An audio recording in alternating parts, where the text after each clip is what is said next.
Hi everyone, this is John Marshall, the DrillMaster. This is the Cabot High School Unarmed Exhibition Critique.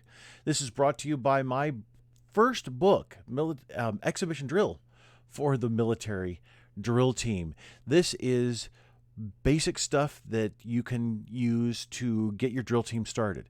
It's also a way for advanced and even experienced teams to inject some really interesting ideas into your program. So give it a look. I will have the link down below. All right, so let's see here. Got to back this up. There we go. All right. Here we go.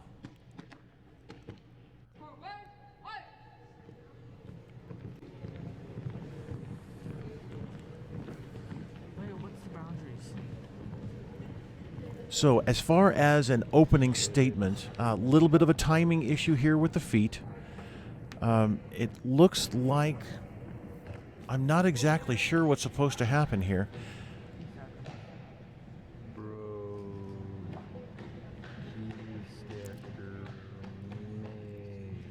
Okay, thanks for the commentary there, recorder. Judges, what are you doing? Get out of the way. Thank you. Head judge, that's not good. Letting the team pass through you, or you pass through the team.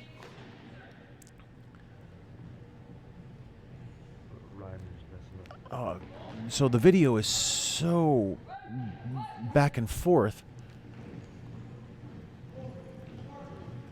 Nice pass through here. That really works well. And a reverse. Almost worked there.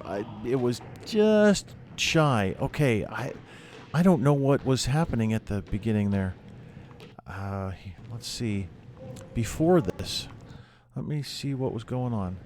Yeah, this. I was so upset with the judge for not properly staging.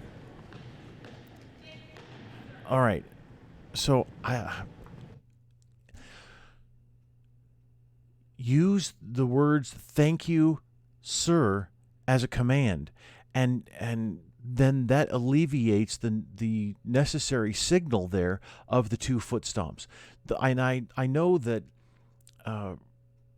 it's nice to vary the commands, which is fine with foot stomps, but standing at attention or parade rest or a variation of either one of those positions and then stomping your foot is out of character. So we talk about military bearing. Military bearing.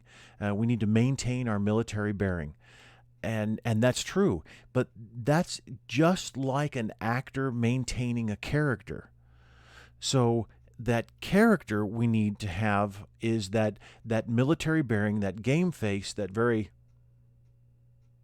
standard look. It almost looks like we're angry, but we're not. We're cool, calm, and collected on the outside, even though our brains are probably spinning as to what do we do next?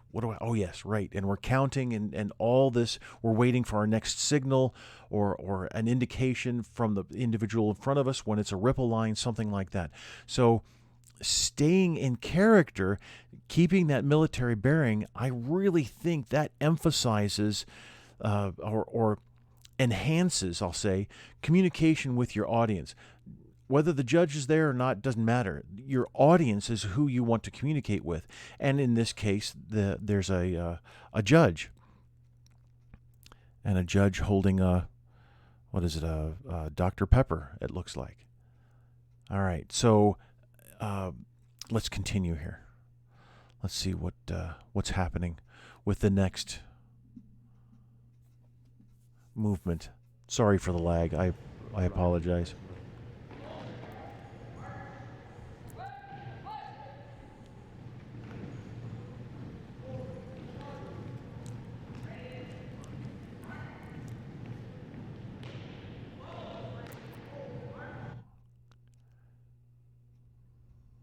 So like I said, I appreciate that pass through. That works well. And even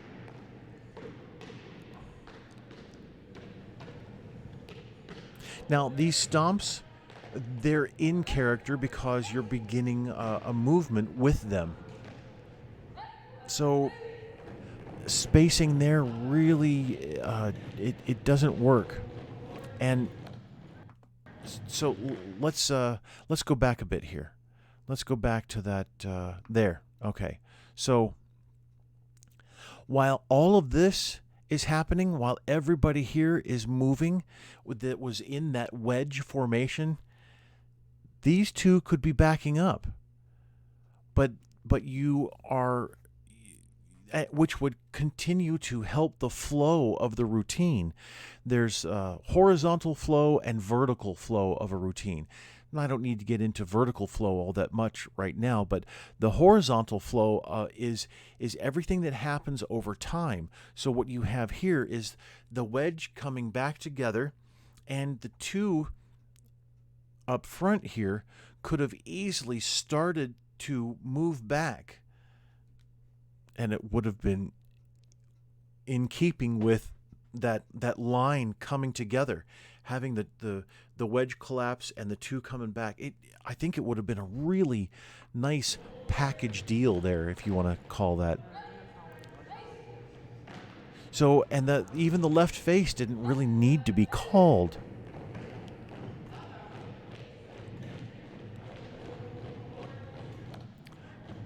Now, I appreciate that. Now, I really like how the team moved into a flight formation, and yet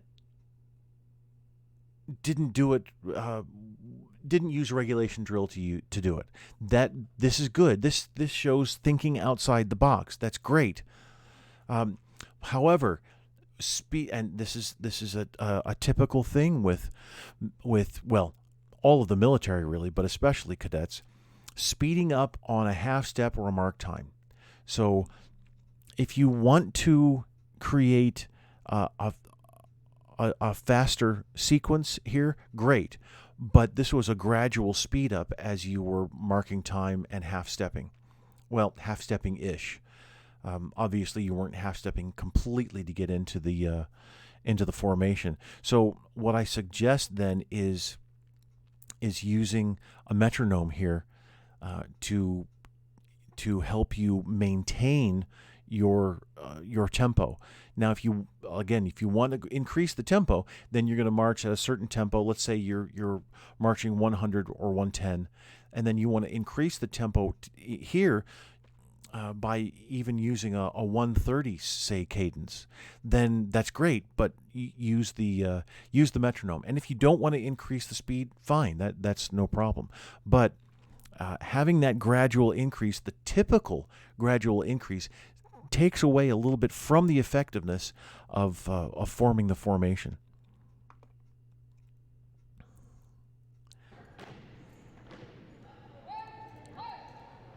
And again, forward march really wasn't necessary.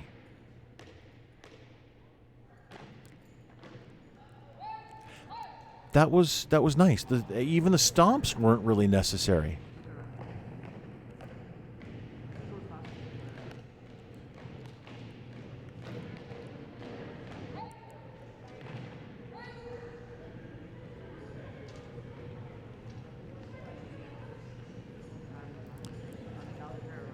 A little bit of a timing issue there, obviously.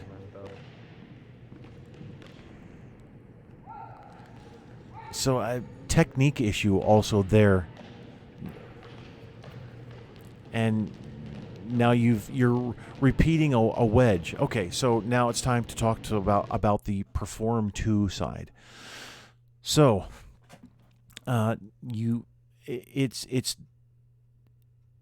it's much easier to create. Well, I shouldn't say easier. It's much more effective. That's better.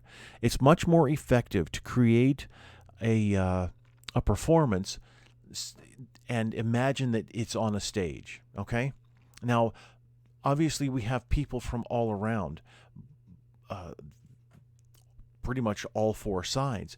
But if you create a performance that has a stage side, so here, where the judge is, and where it looks like a white line here on the basketball court, where this white line is, then you could consider that the front of the stage, not necessarily as a boundary, but as that's where the direction of your audience.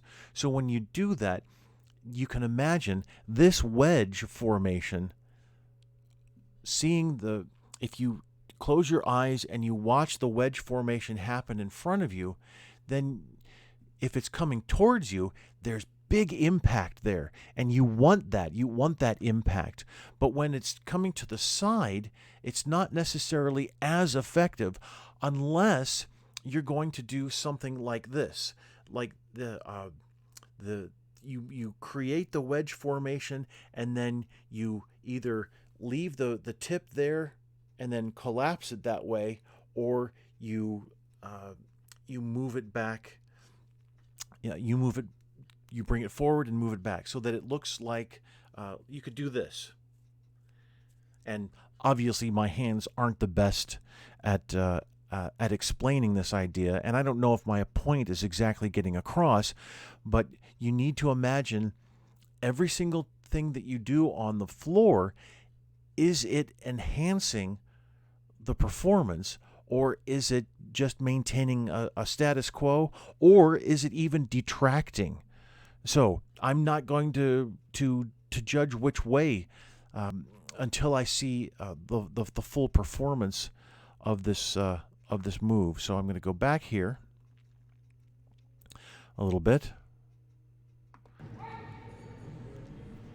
So you're creating the wedge, and everyone's started marking time at different times. Oh, you're backing up. All right. So this is not as effective as it could be, and you're backing up with, it looks like 4-inch steps.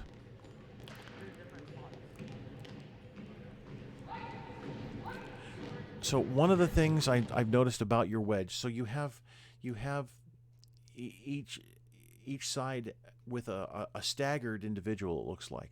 And obviously, if I had an overhead view, I could see that and no problem. But it looks like that just like you had the wedge before, when you collapsed it, everybody came through like that, which is fine. That's good. That works. However, it doesn't work when the people are stopping. So you have here the timing and the phasing of the feet was that it didn't happen as a stop.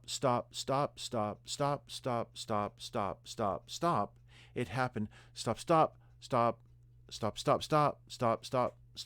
It was not as effective as having stop,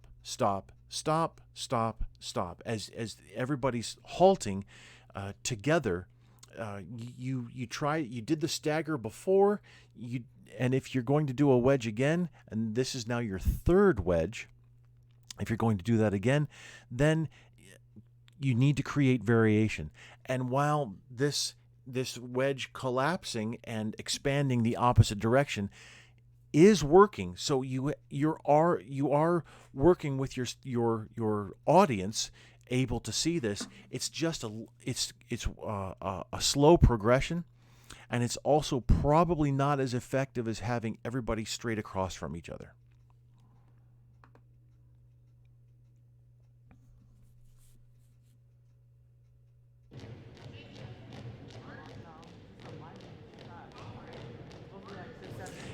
And hardly anybody can see that when they're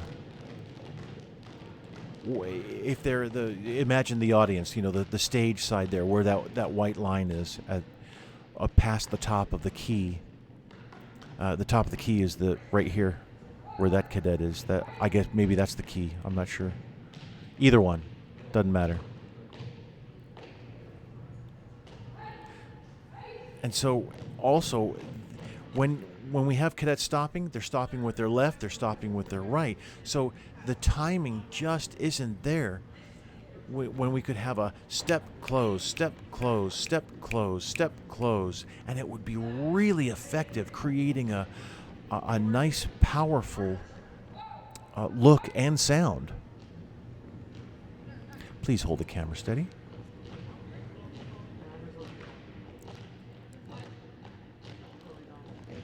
So instead of a wedge, you created a single line that expanded.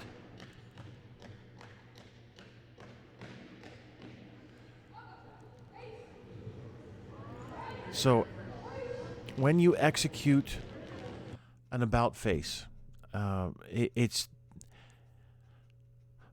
exhibition drill. You put in an about face, especially with a command. It just doesn't flow well at all with the rest of the routine. That's more of a basic level, and you've already displayed some advanced concepts of how you want of how you've been performing the drill and how you want that communicated to your audience. So about face really just it's from left field, and it doesn't really make all that much sense. Having having some commands, I would suggest having some commands taken away throughout the year. You start at the beginning of the year. Maybe you can compete all year long, or maybe it's just the second half of the year. But at the beginning of your marching season, whenever that is, you have the commands at certain places. You have foot stomps at certain places. But then when you get to a certain number of practices, say, all right, we're going to take out the first forward march, or the first left face, or whatever command that is, so that you create longer phrases, movement phrases, just like in words. You create those longer phrases without any kind of signal in there.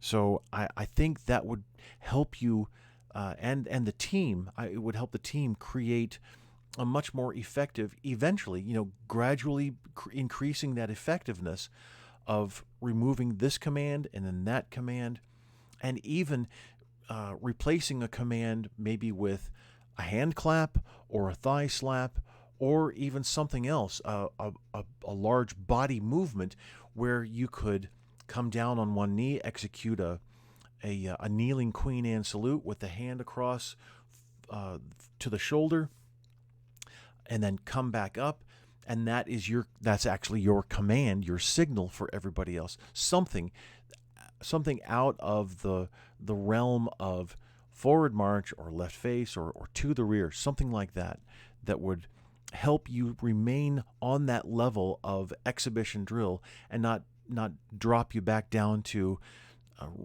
exhibitionized regulation, which isn't all that effective.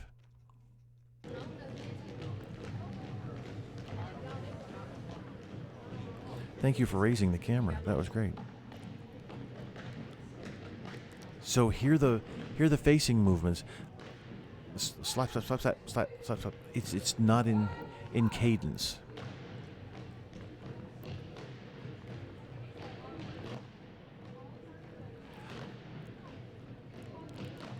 I like the weave. I really appreciate that. And I also appreciated that it's fast. That works well. Now, see how you did that? That was great. The rear line then executed about face while the other line was stepping over. It worked really well. So that was all inclusive, no commands necessary. It just flowed there, and then forward march happened. And I understand it, but I would highly suggest moving away from some of the commands. Now here, instead of just marking time, which is again exhibitionized regulation drill, you're forming your flight again. I would suggest that stop commenting, cameraman. I would suggest that feet really aren't working well there. It's the timing. Having a metronome go while you're doing that is going to really help. So you reformed the flight, and now that was great. So it was an indication that paused step and then the slam, and everybody else then yelled out, "Sir." That was great. Alignment issue there, but anyway, you're forming the flight before, and now you're pretty much doing the exact same thing again. Perform. Instead of just form, perform. Perform the reforming of the flight. Oh, excellent. This is the next one I'm going to critique. So perform forming up the flight. Perform off. You performed on, and that was great. That was really an excellent an excellent way to come in. An opening statement there, a performance on to the field, but then now you just march off a very much regulation drill type movement towards the end. At the beginning, there's a lot of exhibition drill and a lot of thought put into it. Not much thought seems to have been put into the end there in this right hand corner that's closer to me. So I really suggest continuing to perform all the time. And as I said earlier, does the movement that we're doing now, is reforming the flight like this, is that actually going to work well, or is it going to maybe just kind of maintain a certain midpoint standard, or is it a detracting? And I'm thinking that it's detracting, honestly, since it's just you have this exhibition drill and then boom, a regulation drill move. Not exactly a regulation drill. It doesn't matter whether your element leaders are leading or not. It's still that you were reforming the flight by lines, and there was no real performance there, no exhibition performance. It was all strictly regulation drill. We're at attention, we're marking time, we're swinging our arms, looking straight ahead, and here comes the next element, and then the third element. As soon as the first element was in place, they could have started doing something or perform up to it, up to the marking time. And then the second element performing something up to that mark time point, and then join the first element. So, I mean, there's so many ideas that you can do to incorporate the whole flight performing all the time. And it really does take quite a bit of work to do that, but planning ahead is going to take you miles ahead of your competition, honestly. And really, your competition is how the team performed yesterday. Your last performance, whether it was a competition or whether it was just a rehearsal. If you're not improving each day, then you're just maintaining a certain status, and that's not necessarily a good thing. All right, so some great stuff happening there, but also some things to work on, and I hope my comments have been helpful. Thank you.